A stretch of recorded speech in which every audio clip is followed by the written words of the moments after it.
اعوذ باللہ من الشیطان الرجیم بسم اللہ الرحمن الرحیم السلام علیکم۔ سلطان ناصر الدین محمود ہندوستان کی تاریخ میں ایک معروف بادشاہ گزرے ہیں۔ وہ نہایت نیک سیرت، بلند اخلاق، انصاف پسند اور پابند صوم و صلاۃ تھے۔ ان کے ایک مصاحب کا نام محمد تاج الدین تھا۔ سلطان ہمیشہ اسے اس کا پورا نام لے کر بلاتے۔ ایک روز سلطان نے اسے صرف تاج الدین کہہ کر آواز دی۔ مصاحب کو برا لگا۔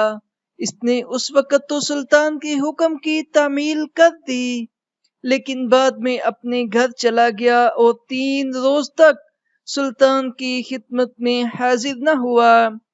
سلطان نے خادم بھیج کر طلب کیا اور غیر حاضری کی وجہ دریافت کی۔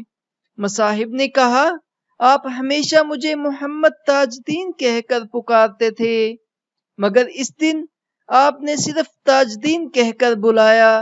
میں نے سوچا کہ آپ کے دل میں میرے متعلق شاید کوئی بدگمانی پیدا ہو گئی ہے، اس لیے آپ کی خدمت میں حاضر ہوا، حالانکہ میں نے گزشتہ 3 دن نہایت پریشانی اور بے چینی میں گزارے ہیں۔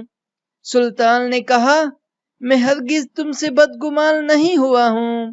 جس وقت میں نے تمہیں تاج الدین کہہ کر پکارا تھا، اس وقت میں باوضو نہیں تھا۔ مجھے یہ اچھا نہ لگا کہ بغیر وضو محمد صلی اللہ علیہ وسلم کا اسم مبارک اپنی زبان پر لاؤں۔ یہ کہانی اچھی لگی ہے تو ضرور لائک کریں اور چینل کو بھی ضرور سبسکرائب کیا کریں۔ جزاک اللہ۔